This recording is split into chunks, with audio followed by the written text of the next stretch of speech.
Hi everyone, welcome back to Kunjees class.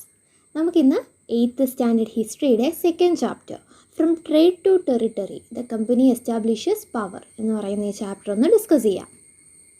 Okay, അപ്പോൾ എന്താണ് ഈ ചാപ്റ്ററിൻ്റെ ടൈറ്റിൽ കൊണ്ട് ഉദ്ദേശിക്കുന്നത്? From trade to territory. Trade എന്ന് പറഞ്ഞാൽ വ്യാപാരം അല്ലേ, അവിടെ നിന്ന് ടെറിട്ടറിയിലേക്ക്. ടെറിട്ടറി എന്ന് പറഞ്ഞാൽ ദേശം അല്ലെങ്കിൽ പ്രദേശം എന്നൊക്കെ നമ്മൾ പറയും. അപ്പം വ്യാപാരത്തിൽ നിന്ന് പ്രദേശത്തിലേക്ക്. നമുക്കൊന്നും മനസ്സിലാവുന്നില്ല അല്ലേ, ആരെക്കുറിച്ചായി പറയണമെന്നൊന്നും നമുക്ക് മനസ്സിലാവുന്നില്ല. പക്ഷേ അതിൻ്റെ കൂടെ ഒരു ടൈറ്റിലൂടെ ഉണ്ട്. എന്താ അത്? The company establishes power. അതിവിടെ പറയുന്നത് ഈസ്റ്റ് ഇന്ത്യൻ കമ്പനിയെക്കുറിച്ചാണ്. അവരെങ്ങനെയാണ്, അതായത് ട്രേഡ് ചെയ്യാനായിട്ട് നമ്മുടെ നാട്ടിലേക്ക് വന്ന അവർ എങ്ങനെയാണ് നമ്മുടെ രാജ്യം കീഴടക്കിയത്, ഓക്കെ, അല്ലെങ്കിൽ എങ്ങനെയാണ് ഈ പ്രദേശങ്ങളൊക്കെ അവരുടെ കയ്യിലായത്, അതിനെക്കുറിച്ചാണ് നമ്മൾ ഈ ചാപ്റ്ററിൽ പറയാൻ പോകുന്നത്. ഓക്കെ, അപ്പോൾ എങ്ങനെയാണ് ഈ കമ്പനി അതിൻ്റെ പവർ എസ്റ്റാബ്ലിഷ് ചെയ്ത്, അല്ലെങ്കിൽ ട്രേഡിൽ നിന്ന് ടെറിട്ടറി വരെ അവരെങ്ങനെയാണ് എത്തിച്ചേർന്നത് എന്നുള്ള കാര്യങ്ങളൊക്കെ നമുക്ക് ഈ ചാപ്റ്ററിൽ ഡിസ്കസ് ചെയ്യാം. Aurangzeb was the last of the powerful Mughal rulers. Okay, ഔറംഗസേബിനെ കുറിച്ച് നമ്മൾ ലാസ്റ്റ് ഇയർ ഒക്കെ കേട്ടതാണ് അല്ലേ. ലാസ്റ്റ് ഇയർ നമ്മൾ മുഗൾ എംപയേഴ്സിനെ കുറിച്ച് നല്ല ഡീറ്റെയിൽ ആയിട്ടൊരു ചാപ്റ്ററിൽ ഹിസ്റ്ററിയിൽ തന്നെ ഡിസ്കസ് ചെയ്തതാണ് അല്ലേ. എല്ലാവർക്കും ഓർമ്മയില്ലേ, നമ്മൾ മുഗൾ റൂളേഴ്സിനെ കുറിച്ചൊക്കെ പഠിച്ചായിരുന്നു.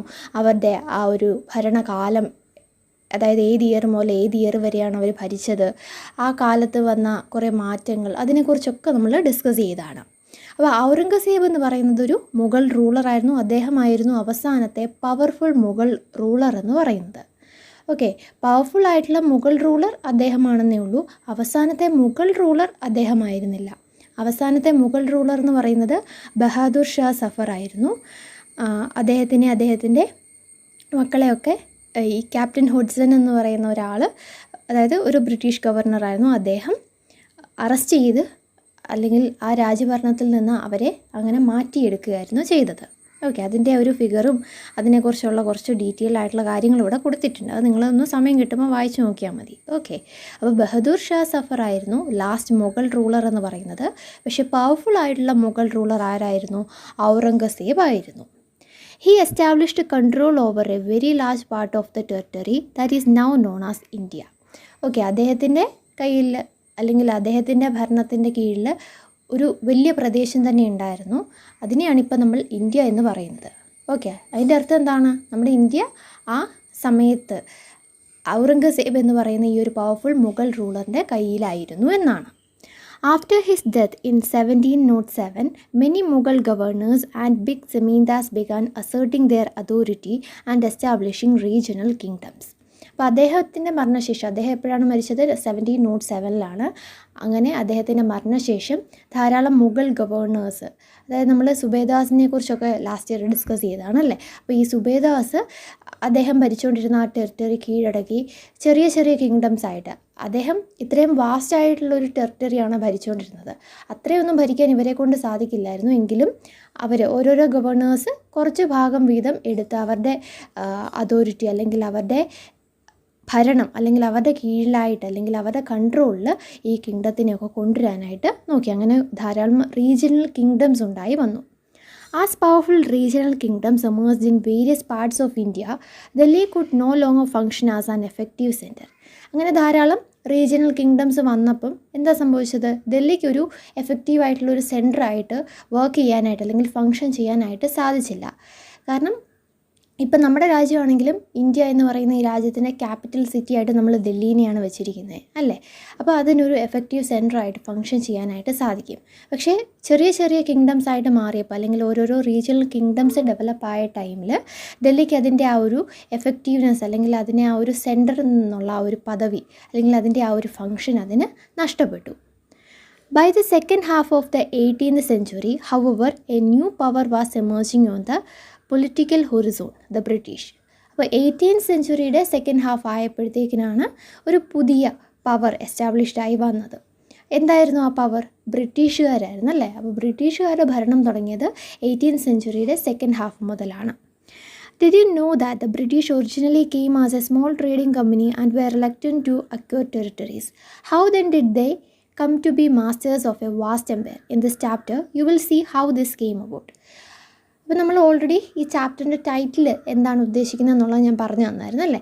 അപ്പോൾ ആ ടൈമിൽ ഞാൻ പറഞ്ഞായിരുന്നു ഇവിടെ ട്രേഡ് ചെയ്യാനായിട്ട് വന്നതാണ് കമ്പനി. ഈ ഈസ്റ്റ് ഇന്ത്യൻ കമ്പനി അല്ലെങ്കിൽ ബ്രിട്ടീഷുകാർ നമ്മുടെ നാട്ടിൽ ട്രേഡിങ്ങിനായിട്ട് വന്നതാണ്. ഓക്കെ, നമ്മുടെ നാട്ടിൽ നിന്ന് സാധനങ്ങളൊക്കെ മേടിച്ച് അവരുടെ നാട്ടിൽ കൊണ്ടുപോയി വലിയ വിലയ്ക്ക് വിൽക്കുന്നു. അങ്ങനെ ട്രേഡിംഗ് എന്ന് പറയുന്ന, അല്ല ട്രേഡ് എന്ന് പറയുന്ന ആ ഒരു ഉദ്ദേശത്തോടു കൂടി മാത്രം നമ്മുടെ രാജ്യത്തേക്ക് വന്നവരാണ് ഈ ബ്രിട്ടീഷുകാർ. അവർ പിന്നീട് എങ്ങനെയാണ് ഇത്രയും വലിയ രാജ്യം, അതും ഇത്രയും നല്ല രാജാക്കന്മാരൊക്കെ ഭരിച്ചുകൊണ്ടിരുന്ന, അല്ലെങ്കിൽ ഇത്രയും വെൽത്തി ആയിട്ടുള്ള നമ്മുടെ രാജ്യം എങ്ങനെയാണ് അവരുടെ കയ്യിൽ അല്ലെങ്കിൽ അവരുടെ അധീനതയിൽ ആയത്, ഈ വ്യാപാരം ചെയ്യാനായിട്ട് വന്നവരെങ്ങനെയാണ് നമ്മുടെ മാസ്റ്റേഴ്സായി മാറിയത്, അപ്പോൾ അതിനെക്കുറിച്ചൊക്കെയാണ് നമ്മൾ ഈ ചാപ്റ്ററിൽ ഡിസ്കസ് ചെയ്യാൻ പോകുന്നത്. East India company comes east. Okay, അപ്പോൾ നമ്മൾ ഇനി ഡീറ്റെയിൽ ആയിട്ട് ഈസ്റ്റ് ഇന്ത്യ കമ്പനിയെക്കുറിച്ചാണ് പഠിക്കാൻ പോകുന്നത്. In 1600, the East Indian Company acquired a charter from the ruler of England, Queen Elizabeth I, granting it the sole right to trade with the East. This meant that no other trading group in England could compete with the East Indian Company. അപ്പോൾ east Indian company 1600 അന്ന് England ഭരിച്ചിരുന്ന queen Elizabeth I എന്ന് പറയുന്ന റൂളറിൻ്റെ അടുത്ത് നിന്ന് ഒരു charter അവർക്ക് ലഭിച്ചിരുന്നു. ചാർട്ടർ എന്ന് പറഞ്ഞാൽ എന്താണ്? ഒരു പ്രമാണപത്രം. ഓക്കെ, അപ്പം 1600 ഈസ്റ്റ് ഇന്ത്യൻ കമ്പനിക്ക് അന്ന് ഇംഗ്ലണ്ട് ഭരിച്ചിരുന്ന റൂളറായിരുന്ന ക്യൂൻ എലിസബത്ത് I കയ്യിൽ നിന്ന് ലഭിച്ച ഒരു പ്രമാണപത്രമായിരുന്നു ഈസ്റ്റിലേക്ക് ട്രേഡ് ചെയ്യാനായിട്ടുള്ള സോൾ റൈറ്റ്. സോൾ റൈറ്റ് എന്ന് പറഞ്ഞാൽ എന്താണ്? ഏകയായ അല്ലെങ്കിൽ ഒറ്റയായ അവകാശം എന്ന് പറയുന്നത്. അതായത് ഈ കമ്പനിക്ക് അല്ലാണ്ട് വേറെ ആർക്കും ഈസ്റ്റിലേക്ക് പോയി ട്രേഡ് ചെയ്യാനായിട്ടുള്ള അവകാശം ഇല്ലായിരുന്നു. അതായത് ഇവർക്ക് മാത്രമേ ഈസ്റ്റിലേക്ക് പോകാനും ട്രേഡ് ചെയ്യാനുമായിട്ടുള്ള അവകാശം ലഭിച്ചുള്ളൂ. അങ്ങനെയുള്ളൊരു ചാർട്ടറായിരുന്നു ഈസ്റ്റ് ഇന്ത്യൻ കമ്പനിക്ക് ക്യൂൻ എലിസബത്ത് I കയ്യിൽ നിന്ന് ലഭിച്ചത്. അതിൻ്റെ അർത്ഥം എന്ന് പറഞ്ഞാൽ വേറൊരു കമ്പനിക്കും ഈ ഈസ്റ്റ് ഇന്ത്യൻ കമ്പനിയുമായിട്ട് കോമ്പീറ്റ് ചെയ്യാനായിട്ട് സാധിക്കത്തില്ല. ഈസ്റ്റിലേക്ക് പോകാനും ട്രേഡ് ചെയ്യാനും മറ്റ് കമ്പനികൾക്കൊന്നും അവകാശം ഉണ്ടായിരുന്നില്ല. അല്ലെങ്കിൽ അവർക്ക് ഈ ഈസ്റ്റ് ഇന്ത്യൻ കമ്പനിയുമായിട്ട് കോമ്പീറ്റ് ചെയ്തിരുന്നാൽ ഞങ്ങളും ആ പ്രദേശത്തേക്ക് വന്ന് ട്രേഡ് ചെയ്യാം എന്നൊരു തീരുമാനം എടുക്കാൻ സാധിക്കത്തില്ലായിരുന്നു. കാരണം അതിനുള്ള അവകാശം ഈസ്റ്റ് ഇന്ത്യൻ കമ്പനിക്ക് മാത്രമായിരുന്നു. With this charter, the company could venture across the oceans looking for new lands from which it could buy goods at a cheap price and carry them back to Europe to sell at higher prices. അപ്പോൾ ഈ ചാർട്ടറിൻ്റെ സഹായത്തോടു കൂടി അല്ലെങ്കിൽ ഈ ഉടമ്പടി പ്രകാരം കമ്പനിക്ക് ഓഷൻസൊക്കെ cross ചെയ്ത് ഏതൊക്കെ ലാൻഡിലേക്ക് അല്ലെങ്കിൽ ഏതൊക്കെ പുതിയ പുതിയ സ്ഥലങ്ങളിലേക്ക് വേണമെങ്കിലും പോകാനായിട്ടുള്ള അവകാശം ലഭിച്ചു. അവരങ്ങനെ പോവുകയും അവർക്ക് അവിടെ നിന്ന് സാധനങ്ങൾ വളരെ ചീപ്പായിട്ടുള്ള പ്രൈസിന് മേടിക്കുകയും എന്നിട്ട് നല്ല വില കൊടുത്ത് യൂറോപ്പിൽ കൊണ്ട് വിൽക്കുകയും അങ്ങനെ അവർക്ക് ധനികരാകാം അല്ലേ. അപ്പോൾ അങ്ങനെയുള്ളൊരു ഉദ്ദേശത്തോടു കൂടി അല്ലെങ്കിൽ അതിന് വേണ്ടിയിട്ടായിരുന്നു അവർ ഈ ചാർട്ടർ ക്യൂൻ എലിസബത്ത് I കയ്യിൽ നിന്നും വാങ്ങിയത്. The company did not have to fear competition from other English trading companies. അപ്പോൾ ഈ ചാർട്ടർ ഇവരുടെ കയ്യിലുണ്ടല്ലേ. ഈ ചാർട്ടർ ഉള്ളിടത്തോളം കാലം ഈസ്റ്റ് ഇന്ത്യൻ കമ്പനിക്ക് മറ്റേതെങ്കിലും കമ്പനീസ് ഇവരുമായിട്ട് കോമ്പീറ്റ് ചെയ്യുമോ എന്നുള്ള ഭയം ഉണ്ടായിരുന്നില്ല. കാരണം അതിനുള്ള അവകാശം ഇവർക്ക് മാത്രമായിരുന്നു. ഏതൊക്കെ ഓഷൻസ് വേണമെങ്കിലും ക്രോസ് ചെയ്യാനും പുതിയ പുതിയ സ്ഥലങ്ങളൊക്കെ കണ്ടെത്താനും ആ സ്ഥലങ്ങളിൽ പോയി വ്യാപാരം ചെയ്യാനായിട്ടുള്ള അവകാശം ഈസ്റ്റ് ഇന്ത്യൻ കമ്പനിക്ക് മാത്രമായിരുന്നു. മറ്റേതെങ്കിലും കമ്പനിക്ക് ഇവരുമായിട്ട് കോമ്പീറ്റ് ചെയ്യാനോ അല്ലെങ്കിൽ ഇവരെ വെട്ടിച്ച് ട്രേഡ് നടത്താനോ ഒന്നിനുമുള്ള അവകാശം ഉണ്ടായിരുന്നില്ല. അതുകൊണ്ട് തന്നെ ഈസ്റ്റ് ഇന്ത്യൻ കമ്പനിക്ക് അങ്ങനെ ഒരു ഭയവും ഉണ്ടായിരുന്നില്ല. മറ്റേതെങ്കിലും ഇംഗ്ലീഷ് ട്രേഡിംഗ് കമ്പനീസ് ഇവരുടെ സ്ഥാനം കൈയടക്കുമെന്നുള്ള ഭയം ഇവർക്ക് തീരെയില്ലായിരുന്നു. കാരണം അതിനുള്ള അവകാശം ഇവർക്ക് മാത്രമായിരുന്നു. Mercantile trading companies in those days made profit primarily by excluding competition so that they could buy cheap and sell dear. അപ്പോൾ ആ കാലഘട്ടത്തിൽ ഇങ്ങനെയുള്ള ട്രേഡിംഗ് കമ്പനീസ് ആണെങ്കിൽ നല്ലൊരു ശതമാനം പ്രോഫിറ്റ് തന്നെ ഉണ്ടാക്കി. കാരണം അവർക്ക് കോമ്പറ്റീഷനൊന്നും ഫേസ് ചെയ്യേണ്ടി വന്നിട്ടില്ല. ചീപ്പ് പ്രൈസിന് സാധനങ്ങൾ മേടിച്ച് ഹൈ പ്രൈസിന് അവർക്ക് കൊണ്ട് വിൽക്കുകയും ചെയ്യായിരുന്നു അല്ലേ. അപ്പം അതിൻ്റെ ഒരു മെയിൻ അഡ്വാൻറ്റേജ് എന്ന് പറയുന്നത് അവർക്ക് കോമ്പറ്റീഷൻ ഫേസ് ചെയ്യേണ്ടി വന്നിട്ടേ ഇല്ല. ഓക്കെ, അപ്പോൾ അങ്ങനെ ഈ ട്രേഡിംഗ് കമ്പനീസ് നല്ലൊരു പ്രോഫിറ്റ് തന്നെയാണ് ആ ഒരു കാലയളവിൽ ഉണ്ടാക്കിയത്. ഈ മെർക്കൻറ്റൈൽ എന്ന് പറഞ്ഞാൽ എന്താണ്? A business enterprise that makes profit primarily through trade, buying goods cheap and selling them at higher prices. അതായത് നമുക്കറിയാം ഈ ഈസ്റ്റ് ഇന്ത്യൻ കമ്പനി എന്താ ചെയ്തതെന്നല്ലേ. അവരെ മെർക്കൻറ്റൈൽ ട്രേഡിംഗ് കമ്പനീസ് എന്ന് പറയുന്നത് എന്തുകൊണ്ടാണ്? അവർ ആ ചെയ്ത കാര്യം കൊണ്ടാണ്. എന്താണ് അവർ ചെയ്തത്? നല്ലൊരു ശതമാനം പ്രോഫിറ്റ് ഉണ്ടാക്കുന്നു. സാധനങ്ങൾ ചീപ്പായിട്ട് മേടിച്ച് നല്ല വിലയ്ക്ക് കൊണ്ട് മറച്ചു വിറ്റിട്ട് അല്ലേ. അപ്പോൾ അങ്ങനെ ചെയ്യുന്ന ആ ഒരു ബിസിനസ് കമ്പനീസിനെയാണ് നമ്മൾ മെർക്കൻറ്റൈൽ എന്ന് പറയുന്നത്. ഓക്കെ, അപ്പം ഈസ്റ്റ് ഇന്ത്യ കമ്പനി എന്ന് പറയുന്ന ഒരു മെർക്കൻറ്റൈൽ ട്രേഡിംഗ് കമ്പനി തന്നെയായിരുന്നു. അതായത് മെർക്കൻറ്റൈൽ എന്ന് പറഞ്ഞാൽ ഇത്ര ഓർത്താൽ മതി, നല്ല പ്രോഫിറ്റ് ഉണ്ടാക്കുക ഈ ട്രേഡിങ്ങിലൂടെ. അതായത് സാധനങ്ങൾ വളരെ വില കുറച്ച് വാങ്ങുന്നു, നല്ല വില കൂട്ടി അതുകൊണ്ട് വിൽക്കുന്നു. ഓക്കെ, അപ്പോൾ മെർക്കൻറ്റൈൽ ട്രേഡിംഗ് കമ്പനി ആയിരുന്നു ഈസ്റ്റ് ഇന്ത്യ കമ്പനി എന്ന് പറയുന്നത്. The Royal Charter, however, could not prevent other European powers from entering the eastern markets. അപ്പം നമ്മളിവിടെ ഒരു റോയൽ ചാർട്ടറിനെ കുറിച്ച് ഡിസ്കസ് ചെയ്തതെന്നല്ലേ. ഈസ്റ്റ് ഇന്ത്യൻ കമ്പനിക്ക് ലഭിച്ചതായിരുന്നു ഈ റോയൽ ചാർട്ടർ. നമ്മുടെ ഇംഗ്ലണ്ടിലെ ക്യൂൻ എലിസബത്ത് ആയിരുന്നു ഈ ഒരു ഉടമ്പടി സൈൻ ചെയ്ത് കൊടുത്തത്. ഈ ഉടമ്പടി പ്രകാരം ഈസ്റ്റ് ഇന്ത്യൻ കമ്പനിക്ക് മാത്രമേ നമ്മുടെ രാജ്യത്ത് വന്ന് ട്രേഡ് ചെയ്യാനായിട്ടുള്ള അവകാശം ഉണ്ടായിരുന്നുള്ളൂ. മറ്റ് ഒരു കമ്പനിക്കും അല്ലെങ്കിൽ ഇംഗ്ലണ്ടിലുള്ള മറ്റ് ഒരു കമ്പനീസിനും നമ്മുടെ പ്രദേശത്തേക്ക് വരാനോ ഇവിടെ വന്ന് ട്രേഡ് ചെയ്യാനോ ആയിട്ടുള്ള അവകാശം ലഭിച്ചിരുന്നില്ല. അപ്പം ഈ ഉടമ്പടി പ്രകാരം ഇംഗ്ലണ്ടിൽ നിന്നുള്ള മറ്റ് കമ്പനീസിന് ഇവിടെ വരാൻ സാധിക്കത്തില്ലായിരുന്നു. അത്ര മാത്രമേ ഉള്ളൂ അല്ലേ. അല്ലാണ്ട് യൂറോപ്പിൽ നിന്നുള്ളവർക്കോ അങ്ങനെയുള്ള മറ്റു രാജ്യത്തു നിന്നുള്ളവർക്ക് ഇവിടെ വരാനും ട്രേഡ് ചെയ്യാനുമായിട്ടൊക്കെയുള്ള അധികാരമുണ്ടായിരുന്നു. റോയൽ ചാർട്ടർ പ്രകാരം ഇംഗ്ലണ്ടിൽ നിന്ന് മറ്റൊരു കമ്പനിക്കും വരാൻ സാധിക്കത്തില്ലെന്നേ ഉള്ളൂ. അല്ലാണ്ട് മറ്റ് യൂറോപ്യൻ കമ്പനീസിനൊക്കെ ഇവിടെ വന്ന് ഇതേപോലെ തന്നെ ട്രേഡ് ചെയ്യാനായിട്ടുള്ള അവകാശം ഉണ്ടായിരുന്നു. By the time the first English ships sailed down the west coast of Africa around the Cape of Good Hope and crossed the Indian Ocean, the Portuguese had already established their presence in the western coast of India and had their base in Goa. അപ്പോൾ ആദ്യത്തെ English ship നമ്മുടെ രാജ്യത്തേക്ക് വരുന്നത് അതിൻ്റെ റൂട്ടാണ് ഇവിടെ കാണിച്ചിരിക്കുന്നത്. Figure 2 routes to India in the 18th century. ഇതിൽ കാണിച്ചിരിക്കുന്നത് ബ്രിട്ടീഷുകാർ എങ്ങനെയാണ് നമ്മുടെ രാജ്യത്തേക്ക് അല്ലെങ്കിൽ ഈ ഈസ്റ്റ് ഇന്ത്യൻ കമ്പനി എങ്ങനെയാണ് നമ്മുടെ രാജ്യത്തേക്ക് വന്നത്, അവർ വന്ന റൂട്ടാണ് കാണിച്ചിരിക്കുന്നത് അല്ലേ.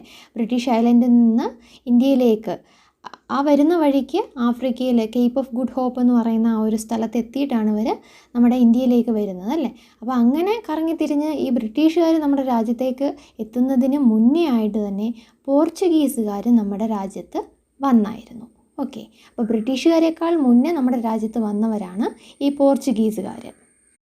പോർച്ചുഗീസുകാർ നമ്മുടെ രാജ്യത്ത് വന്ന് അവരുടെ അധികാരം സ്ഥാപിച്ചത് ഗോവയിലാണ് അവരുടെ ബേസ്. പക്ഷേ അവർ ആദ്യമായിട്ട് കാല് കുത്തിയത് എവിടെയാണ്? നമ്മുടെ കേരളത്തിലാണല്ലേ. കാപ്പാട് അവിടെയാണ് ആദ്യമായിട്ട് പോർച്ചുഗീസുകാർ വന്നിറങ്ങിയത്. പക്ഷേ അവരുടെ അധികാരം സ്ഥാപിച്ച അല്ലെങ്കിൽ അവരവരുടെ ബേസ് സെറ്റ് ചെയ്തത് ഗോവയിലായിരുന്നു. In fact, it was Vasco da Gama, a Portuguese explorer, who had discovered this sea route to India in 1498. അപ്പോൾ വാസ്കോ ഡ ഗാമ എന്ന് പറയുന്ന ഒരു പോർച്ചുഗീസ് എക്സ്പ്ലോററാണ് നമ്മുടെ രാജ്യത്തേക്കുള്ള ഈ സീ റൂട്ട് കണ്ടെത്തിയത്. ഏത് ഇയറിലായിരുന്നു? 1498. ഇതിനെ ബേസ് ചെയ്ത് നമ്മളൊരു മൂവി കണ്ടിട്ടുണ്ടല്ലേ, ഉറുമി എന്ന് പറയുന്ന ഒരു മലയാളം മൂവി. അതിൽ വാസ്കോ ഡ ഗാമ നമ്മുടെ രാജ്യത്തേക്ക് വരുന്നതും കാലിക്കട്ടിൽ വന്നിറങ്ങുന്നതും അതിനുശേഷം ഉണ്ടായ കുറേ പ്രശ്നങ്ങളൊക്കെയാണ് ആ സിനിമയിൽ പറയുന്നത് അല്ലേ. അപ്പോൾ ആ സിനിമ കണ്ടവർക്ക് മനസ്സിലാവും വാസ്കോ ഡ ഗാമ എന്ന് പറയുന്ന ഒരു പോർച്ചുഗീസ് എക്സ്പ്ലോററാണ് നമ്മുടെ രാജ്യത്തേക്ക് ഉള്ള ഈ സീ റൂട്ട് കണ്ടെത്തിയത്. അതും 1498. By the early 17th century, the Dutch too were exploring the possibilities of trade in the Indian Ocean. Soon the French traders arrived on the scene. അപ്പം നമ്മൾ ഇത്രയും നേരം ഈസ്റ്റ് ഇന്ത്യ കമ്പനി അല്ലെങ്കിൽ ഇംഗ്ലണ്ടിൽ നിന്ന് വരുന്ന ഈ ഒരു കമ്പനിയെക്കുറിച്ച് മാത്രമേ പറഞ്ഞുള്ളൂ അല്ലേ. അപ്പോൾ അവരെത്തുന്നതിന് മുന്നേ എത്തിയവരാണ് ഈ പോർച്ചുഗീസുകാർ. അതുപോലെ തന്നെ 17th centuryയുടെ തുടക്കകാലത്ത് ഡച്ചുകാരും അതുപോലെ തന്നെ ഫ്രഞ്ച് ട്രേഡേഴ്സും ഒക്കെ നമ്മുടെ രാജ്യത്തേക്ക് വന്നിരുന്നു. അപ്പോൾ ഇംഗ്ലണ്ടിൽ നിന്ന് മറ്റൊരു കമ്പനിക്ക് നമ്മുടെ രാജ്യത്ത് വന്ന് ട്രേഡ് ചെയ്യാനായിട്ടുള്ള അവകാശം ഇല്ലാന്നേ പറഞ്ഞിട്ടുള്ളൂ. ആ റോയൽ ചാർട്ടർ പ്രകാരം അങ്ങനെയുള്ള ഒരു ഉടമ്പടിയായിരുന്നു അവർ സെറ്റ് ചെയ്തത് അല്ലേ. ഇംഗ്ലണ്ടിൽ നിന്ന് മറ്റൊരു കമ്പനീസിനും ഈ ഈസ്റ്റ് ഇന്ത്യ കമ്പനിയുമായിട്ട് കോമ്പീറ്റ് ചെയ്യാനോ അല്ലെങ്കിൽ നമ്മുടെ രാജ്യത്ത് വന്ന് സെറ്റിൽ ആവാനോ ഒന്നുമുള്ള അവകാശം ഉണ്ടായിരുന്നില്ല. പക്ഷേ മറ്റ് രാജ്യത്തുള്ള ഈ ഫ്രഞ്ചുകാർക്കും ഡച്ചുകാർക്കും പോർച്ചുഗീസുകാർക്കും ഒക്കെ നമ്മുടെ രാജ്യത്തേക്ക് വരാം അല്ലേ. അതിൽ ഈ റോയൽ ചാർട്ടറിനൊന്നും ചെയ്യാനായിട്ട് സാധിക്കത്തില്ല. അപ്പോൾ 17th centuryയുടെ തുടക്കകാലമായപ്പോഴത്തേക്കിന് ഡച്ചുകാരും ഫ്രഞ്ചുകാരും ഒക്കെ നമ്മുടെ രാജ്യത്ത് വരികയും ട്രേഡ് ചെയ്യുകയും ചെയ്തിരുന്നു. The problem was that all the companies were interested in buying the same things. ഇവിടെ ഉണ്ടായ പ്രശ്നം എന്താണെന്ന് വെച്ചാൽ എല്ലാ കമ്പനീസിനും, ഏത് രാജ്യത്തു നിന്ന് വന്ന കമ്പനി ആയിക്കോട്ടെ, എല്ലാ കമ്പനീസിനും ഒരേ സാധനം തന്നെ വാങ്ങാനായിരുന്നു ഇൻട്രസ്റ്റ്. അതായത് ഇപ്പം നമ്മുടെ രാജ്യത്ത് ഏതാണോ നല്ല മൂല്യമുള്ള വസ്തു അല്ലെങ്കിൽ ഇച്ചിരി റയറായിട്ടുള്ള സാധനം ഏതാണോ അതായിരിക്കും എല്ലാവരും വാങ്ങുന്നത് അല്ലേ. അപ്പോൾ എല്ലാവർക്കും ഒരേ സാധനം തന്നെ അല്ലെങ്കിൽ കുറച്ച് ഗുഡ്സ് അവർ സെലക്ട് ചെയ്ത് വെച്ചിട്ടുണ്ട്, അത് തന്നെ വാങ്ങണമായിരുന്നു. അതുകൊണ്ടാണ് ഇവിടെ ഇത്ര പ്രശ്നമുണ്ടായത്. The fine qualities of cotton and silk produced in India had a big market in Europe. അപ്പം നമ്മുടെ രാജ്യത്ത് നിർമ്മിച്ചിരുന്ന ഈ കോട്ടണും സിൽക്കും അതിൻ്റെ പ്രൊഡക്ട്സിനൊക്കെ വളരെയധികം നല്ല വിലയായിരുന്നു ഈ യൂറോപ്യൻ മാർക്കറ്റ്സിൽ ലഭിച്ചിരുന്നത്. അപ്പോൾ അത്ര നല്ല പ്രൊഡക്ട്സ് ആയിരുന്നു നമ്മുടെ രാജ്യത്ത്, അല്ലെങ്കിൽ നല്ല ക്വാളിറ്റി പ്രൊഡക്റ്റ് ആയിരുന്നു നമ്മുടെ രാജ്യത്ത് ഉണ്ടാക്കിയിരുന്നത് അല്ലേ. അപ്പോൾ എല്ലാവർക്കും ഈ കോട്ടണും സിൽക്കും ഒക്കെ വേണമായിരുന്നു. ഇവിടെ ട്രേഡ് ചെയ്യാൻ വന്ന മിക്കവരുടെ ലക്ഷ്യം എന്ന് പറയുന്നത് ഈ കോട്ടണും സിൽക്കും ഒക്കെ ആയിരുന്നു. അത് മാത്രമായിരുന്നോ, വേറെയും കുറച്ച് സാധനങ്ങളുണ്ടായിരുന്നു. എന്തൊക്കെയായിരുന്നു? Pepper, cloves, cardamom and cinnamon too were in great demand. അതുപോലെ തന്നെ നമ്മുടെ രാജ്യത്ത് നിന്ന് മാത്രം ലഭിക്കുന്ന വളരെ അമൂല്യമായ കുറച്ച് വസ്തുക്കളെന്ന് തന്നെ നമുക്ക് പറയാനായിട്ട് സാധിക്കും അല്ലേ. ഈ പെപ്പറും ക്ലൗസും കാർഡമവും സിനമനും ഒക്കെ.